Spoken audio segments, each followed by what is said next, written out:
আচ্ছা, আপনি কোনোদিন কল্পনা করেছেন পৃথিবীতে যদি সব কিছু শেষ হয়ে যায়, প্রতিটি দেশ যুদ্ধ করতে শুরু করে, যুদ্ধে পরমাণু বোমার ব্যবহার করা হবে, পৃথিবীকে সম্পূর্ণভাবে 12টা বাজানোর পর যে তারা কিভাবে সারভাইভ করবে? অরিজিনাল চ্যালেঞ্জ তো তখনই শুরু হয়, কিন্তু লড়াইটা অস্তিত্বের। গল্পের শুরুতে আমরা দেখতে পাই কি ঘটেছিল। এই ইভেন্টটাকে বলা হয় দ্য ফল, যেখানে ইকোনমি, দেশের অর্থনীতি সবকিছু ধসে পড়েছিল। এখানে কোনো রিসোর্স নেই, তেল নেই, জল নেই, মানুষেরা নিজেদের প্রাণ বাঁচানোর জন্য যুদ্ধ নেমে পড়ে। ম্যাপটা জুম করার পরে আমরা দেখতে পাই একটা সবুজ জায়গা, যেটাকে বলা হয় দ্য গ্রিন প্লেস। সেখানে আমরা দুজন মেয়েকে দেখতে পাই, একজনের নাম ফিউরিয়াস আর অন্যজনের নাম ভেলগিরি। তারা ওই জঙ্গলে ফল পাড়ছিল।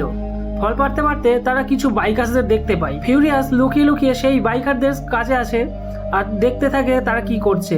দেখে তারা একটা হরিণকে মেরে কাটছিল। ফিউরিয়াস চালাকি করে বাইপের তেলের পাইপগুলো কেটে দেয়, কারণ তারা যেন ওখান থেকে বেশি দূরে পালাতে না পারে। ঠিক তখনই বাইকারদের মধ্যে একজন তাকে ধরে ফেলে। ফিউরিয়াস বাঁচার জন্য বাইকারের পায়ে ছুরি মেরে পালিয়ে যায়। পালানোর সময় সে বাঁশি বাজিয়ে কিছু দূরে থাকা তাদের বসতির লোকেদের জানিয়ে দেয় তারা খুব বিপদের মধ্যে আছে। বাঁশির আওয়াজ শুনে ফিউরিয়াসের মা ম্যারি ও ওখানে থাকা অনেক লোকেরা তাদেরকে উদ্ধার করতে ছুটে আসে। এদিকে বাইকার্সগুলো ফিউরিয়াসকে বেঁধে বাইকের উপরে নিয়ে যেতে থাকে। ফিউরিয়াসের মা ম্যারি ও জেনারেল যখন এখানে আসে, এখানে ভেলগিরিকে দেখতে পায়। ভেলগিরি বলে ফিউরিয়াসকে ওই দিকে ধরে নিয়ে যাচ্ছে। জেনারেল স্নাইপার দিয়ে একজন বাইকার্সকে মেরে ফেলে, আর অন্যদিকে ম্যারিও একজনকে তরোয়াল দিয়ে আঘাত করে মেরে ফেলে। ম্যারি সিদ্ধান্ত নেয় যে বাইকারদের পেছনে যাবে ফিউরিয়াসকে উদ্ধার করার জন্য। জেনারেল ও বলে আমিও তোমার সঙ্গে যাব। ম্যারি তাকে বুঝিয়ে বলে এই গ্রিন প্যালেসকে তোমাকে রক্ষা করতে হবে। এই বলে সেখান থেকে ম্যারি রওনা দেয়। ম্যারি তাদেরকে ফলো করতে করতে সেখানে পৌঁছে যায় যেখান থেকে বাইকার্সগুলো এসেছিল। ম্যারি স্নাইপার দিয়ে দেখতে থাকে আর দেখে এখানে অনেকগুলো বাইকার্স গ্যাং বসবাস করে। যে ফিউরিয়াসকে কিডন্যাপ করে নিয়ে গেছিল সে সব বাইকার্সদের জানিয়ে দেয় ও যেখান থেকে এসছে সেখানে খাদ্য, খাবার, পানীয় জল ও সবুজ গাছপালাতে ভরপুর। সে যখন তাদের বস ডিফেন্ডারকে বলতে যাবে ফিউরিয়াসের ব্যাপারে, তখন ফিউরিয়াস চালাকি করে বাইকারের গর্দান ভেঙে দেয়, সে কিছু যাতে না বলতে পারে তাদের ব্যাপারে। তারপর অন্য একজন ফিউরিয়াসকে ডিফেন্ডারের কাছে নিয়ে যায়, গিয়ে বলে এই মেয়েটি এমন একটা জায়গা থেকে নিয়ে এসছে যেখানে রয়েছে সবুজ গাছপালা, খাবার ও পানীয় জল সবকিছু পাওয়া যায়। ফিউরিয়াসকে জিজ্ঞাসা করে সে কোথা থেকে এসেছে। ফিউরিয়াস তাকে কোনো উত্তর দেয় না। আর ডিফেন্ডারের কাছে থাকা একজন লোক, সে মূলত ডাক্তার, সে ফিউরিয়াসকে ভালোভাবে চেক করে দেখে বলে এই মেয়েটি পুরো হেলদি ও রোগমুক্ত, এর শরীরে কোনো রকম রোগ নেই। এর পরের দৃশ্যে আমরা দেখি মরুভূমিতে ঝড় উঠেছে। সেই ঝড়ের ফায়দা নিয়ে ম্যারি নিজের ড্রেস পাল্টে ওই বাইকারদের আড্ডাতে পৌঁছায়। সেখানে থাকা লোকগুলোকে এক এক করে মারতে থাকে। সেখানে একটি মেয়ে ফিউরিয়াসকে দেখাশোনা করছিল। তাকে যখন মারতে যায় সে হাঁটু গেড়ে বসে বলে আমি একজন মা, আমাকে ছেড়ে দাও। ম্যারি তাকে না মেরে ফিউরিয়াসকে নিয়ে সেখান থেকে পালিয়ে যায়। যে মেয়েটিকে ছেড়ে দিয়েছিল সে গিয়ে জানিয়ে দেয় যে ফিউরিয়াসকে নিয়ে পালিয়েছে তার মা। মরুভূমিতে ঝড়ের জন্য তারা কিছু বুঝতে পারে না, তাই তারা কুকুরের সাহায্যে তাদেরকে খুঁজতে থাকে। ম্যারি কিছুটা দূরে যাওয়ার পর বুঝতে পারে যে বাইকাররা তাদের ফলো করছে। ওখানে দাঁড়িয়ে ম্যারি ফিউরিয়াসকে একটা ফল দিয়ে বাইকে বসিয়ে দিয়ে তাদের বসতির দিকে পাঠিয়ে দেয়। আর ম্যারি এদিকে ডিফেন্ডারের লোকদের আটকাতে থাকে যাতে তারা কেউ তার মেয়েকে ধরতে না পারে, কিন্তু ডিফেন্ডারের লোকের সংখ্যায় অনেক বেশি ছিল, তাই ম্যারিকে তারা ধরে একটি গাছের সঙ্গে বেঁধে ঝুলিয়ে দেয়। ফিউরিয়াস কিছুটা যাওয়ার পর ফিরে আসে তার মাকে বাঁচানোর জন্য। সেখানে এসে দেখে তারা তার মায়ের উপরে নির্যাতন করছে। তাকে জিজ্ঞাসা করা হচ্ছিল তোমরা কোথা থেকে এসেছো বা তোমাদের বসতি কোথায়। সে তার মায়ের এই অবস্থা থেকে ছুটে আসে তার মায়ের কাছে। ডিফেন্ডার তাকে ধরে জিজ্ঞাসা করে বলে তোমার আঙুল বাড়িয়ে দেখিয়ে দাও তোমরা কোন দিকে থেকে এসেছো, তাহলে তোমাকে ও তোমার মাকে ছেড়ে দেব। কিন্তু মা ও মেয়ে দুজনে কেউ মুখ খোলে না। ফিউরিয়াসকে তাদের নিজেদের সঙ্গে রেখে তার মাকে মেরে ফেলে আর ওখান থেকে চলে যায়। পরের দৃশ্যে আমরা দেখি কিছু বাইকাররা পালিয়ে যাচ্ছিল। তাকে ধরে সব বাইকের সঙ্গে বেঁধে দিয়ে বলে যারা এই 5 জন বাইকের উপরে বসে চালিয়ে যাবে তারা বেঁচে যাবে। এরপর সবাই ওখানে মারামারি করতে থাকে। ফিউরিয়াস সেটা দাঁড়িয়ে দেখছিল। ডিফেন্ডার তাকে সান্ত্বনা দেওয়ার জন্য একটি পুতুল দেয়। তখনই তারা তাদের মাঝখানে একটা সাদা কালারের লোককে দেখতে পায়। এই সাদা কালারের লোককে বলা হয় অরবয় বলে আমরা একটা এমন জায়গার খোঁজ পেয়েছি সেখানে সবুজ গাছপালা, খাদ্য, খাবার, জল, সব কিছুই পাওয়া যায়। সেই অরবয়টি তাদেরকে অন্য একটি জায়গার সন্ধান দিয়ে দেয়, বলে আমি যেখানে জন্মেছি সেখানে সবুজ গাছপালা, পানি, খাদ্য ও খাবার পাওয়া যায়। এই কথা শুনে বাইকাররা ওই স্থানে পৌঁছে যায়। অরবয় যেখানকার কথা বলেছিল সেখানে প্রচুর পরিমাণে সাদা কালারের লোক ছিল, আর এই জায়গাটিকে বলা হয় আর্সলীলা। এখানে যে সাদা সাদা লোকগুলোকে দেখতে পাচ্ছ এরা ছিল আর্স কিলার। ডিমেন্ডারের লোকগুলোকে সবাই পরিকল্পনা করে যে এখানে সবাইকে মেরে ফেলে আর্সলীলাকে কবজা করবে।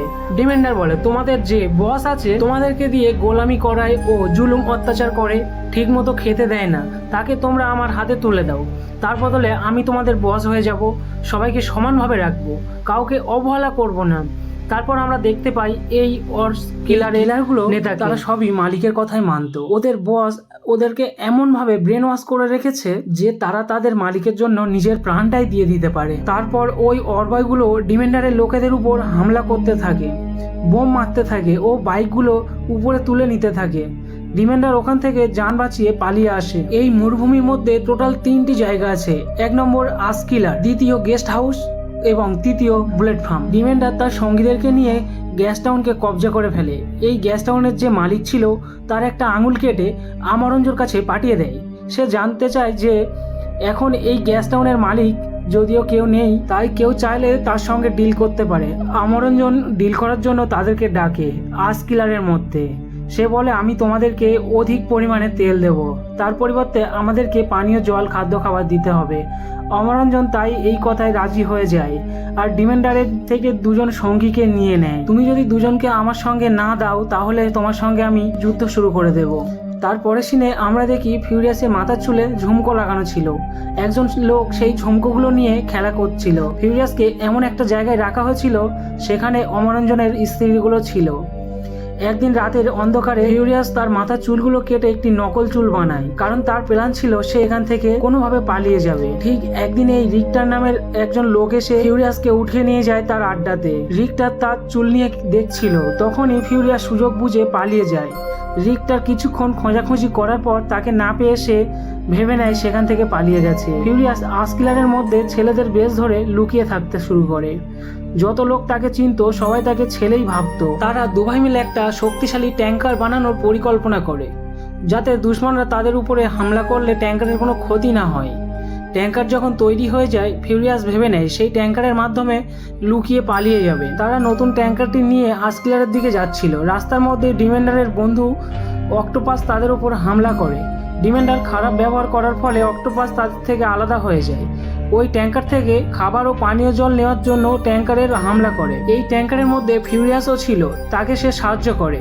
তারপর থেকে জ্যাক ও ফিউরিয়াস এর ভালো বন্ধুত্ব হয়ে যায়। তারপর থেকে যদি কোথাও যায় ট্যাঙ্কার নিয়ে 2জন মিলেই একসঙ্গেই যায়। তারা ট্যাঙ্কার নিয়ে আরো একবার বার হয় ডিমেন্ডারের কাছে থেকে তেল নিয়ে আসার জন্য। এখানকার পরিবেশ এতটাই খারাপ ছিল যে তারা খাবার দেখলেই অন্যান্য মানুষের উপর তারা ঝাঁপিয়ে পড়ে। ডিমেন্ডার তাদেরকে বলে তোমরা যদি প্রাণে বাঁচতে চাও এখান থেকে পালিয়ে যাও। জ্যাক বলে আমি খালি ট্যাঙ্কার নিয়ে যাব না, তেল নিয়েই তারপর যাব। সেখানকার পরিবেশ আরো খারাপ হয়ে যাওয়ার ফলে তাদের উপর হামলা করতে থাকে। তখনই ওই খালি ট্যাঙ্কার নিয়ে পালিয়ে যায়।